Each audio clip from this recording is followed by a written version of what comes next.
Good evening. The capital is being used as a marketplace for those who wish to trade in weapons. Those were the words of the Mayor today, who says he is appalled that an arms fair is taking place in East London next week. DSEI is Britain's flagship defence trade show, giving defence firms a chance to showcase their military hardware and technology. It's an event backed by the government, which also invites foreign officials to attend. The show itself doesn't start until the 9th of September, but protesters are already gathering. Our political correspondent Simon Harris has more. There's still a week to go, but the peace protesters have already set up camp. In a gazebo outside Excel, they were busy creating banners. 50 yards away, a ring of steel has been put up to keep them out. DSEI is Britain's biggest biannual arms fair. It's an arms fair that fuels war and destruction across the world, and that's why we're sort of opposing it, because we want to live in a safer, more secure world, and that's not what DSEI creates. DSEI, which stands for Defence Security Equipment International, is a giant showcase for the world's military suppliers. Weapons of every shape and size will be on show. Docklands has been its home for a quarter of a century. One of the attractions of Excel, as far as the organisers are concerned, is the Royal Victoria Dock. It's big enough for a warship, and this year 4 are expected to moor alongside during the arms fair. But at the other end of the dock is City Hall, and today Sadiq Khan said he was appalled London was being used as a marketplace for the weapons trade. His political opponents were scornful. He wants to play politics rather than focusing on the issues that Londoners are struggling with at the moment, which include crime and the proposed strikes next week by the unions. So he's trying to distract from the problems at the moment and focus on something else. In a statement, a City Hall spokesperson said the Mayor has previously written to both the organisers and Excel to remind them that London is home to thousands of people who have fled conflict and suffered as a result of weapons like those exhibited at this event, and continues to urge them to reconsider hosting the fair in London in the future. I think he's showing his naivety. If he were to talk about refugees from warfare and wars currently underway, he should go and speak to some of the Ukrainian refugees who are in London and ask them whether we should be spending more on defence equipment, especially to provide to Ukraine, or less. And I think he would get a very robust answer. Ever since its arrival in Docklands, the arms fair has attracted demonstrations, and 2025 will be no different. A large protest is planned for the opening day next Tuesday. Simon Harris, ITV News, Docklands. Good evening. The boss of the Metropolitan Police has said his officers are in an impossible position when it comes to dealing with statements made online. Responding to the arrest of Father Ted comedian Graham Linehan, Sir Mark Rowley said his force should not be policing toxic culture war debates.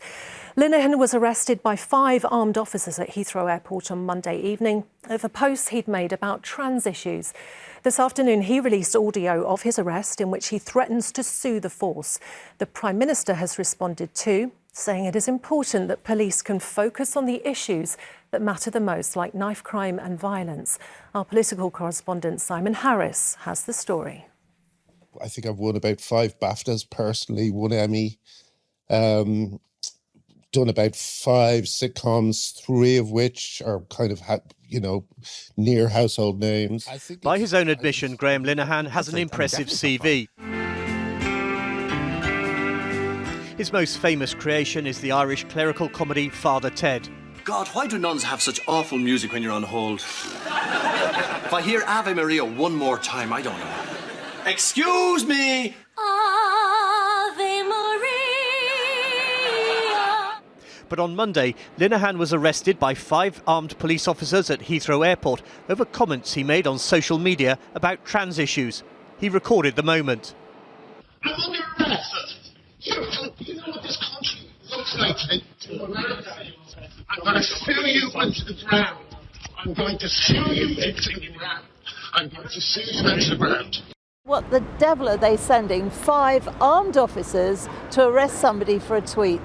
Enough is enough. We've had enough of this nonsense. I want police officers on the street stopping people from stealing from others, from knifing people, not because of something they've said that might have offended somebody. Now the Met Commissioner, Sir Mark Rowley, has released a strongly worded statement criticising government policy. Sir Mark said policing had been left between a rock and a hard place, adding, "I don't believe we should be policing toxic culture wars debates, and officers are currently in an impossible position." In Parliament, the Prime Minister was challenged by a Conservative MP. Some may have found Mr Linehan's comments offensive, but that isn't the point.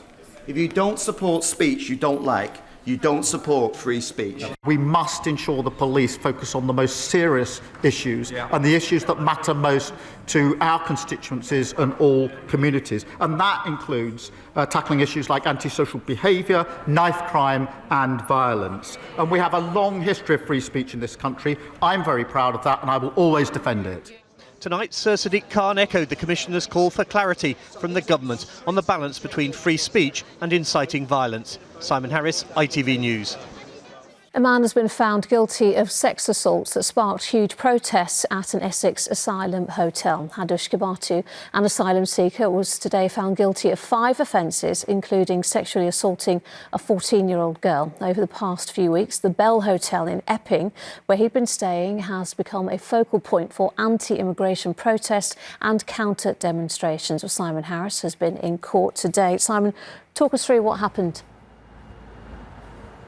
Lucrezia, this was the final day in a trial which has been at the heart of one of the hottest political issues of the moment. It's the story of a 41-year-old Ethiopian man who says he's a school teacher, but until recently was living in an asylum hostel in Essex. He was accused of putting his hand on the thigh of a 14-year-old girl, of inviting her back to his hotel to, as he put it, to make babies, and of sexually assaulting a woman who offered to help him with his CV. They were explosive allegations, and today a court decided they were true. Hadush Kibatu crossed the channel illegally and made it safely to the UK. But less than a week after being put up in a hotel in Epping, he attacked a 14-year-old girl. CCTV cameras captured him following a group of children on the day he approached them. He was charged with 5 offences, including sexual assault and harassment. Kibatu denied the charges against him. He argued his request for a kiss from the teenager didn't amount to sexual assault. He suggested an adult witness was drunk and unreliable. His lawyer told the court the case against him was plagued with inconsistencies, but the district judge, Christopher Williams, said he was satisfied Kibatu was guilty. In a statement, Stuart Hood, the Assistant Chief Constable of Essex Police, said, "First and foremost, I would like to pay a personal tribute to both our young victim and our adult victim and every witness who came forward and ensured the evidence put before the court was strong and true." It's now 17:50 and I'm arresting you on suspicion of sexual assault on a female under 16 years old. This seemingly straightforward detention of a suspect was to have a profound impact, the like of which the arresting officers could not have foreseen. Kibatu's status as an asylum seeker living in a hotel in a small town in Essex became a flashpoint. People living in Epping were furious. They began to protest outside the Bell Hotel. The protests led to counter-demonstrations. There was violence, police officers were injured, arrests followed. Epping Forest Council demanded the hotel's closure and won an injunction, forcing the Home Office to move the asylum seekers. But ministers appealed and the closure order was overturned, pending a further court case. Kibatu will be sentenced later this month. The judge warned him he was going to prison. And Simon, we've had an update today on the police investigation into the incidents of disorder at protests outside the Bell Hotel. Yes, over the last month there have been a number of protests, some of them turning quite violent. Well, the police say they're continuing their investigations, but up to now they've now arrested 32 people and 21 of them have been charged.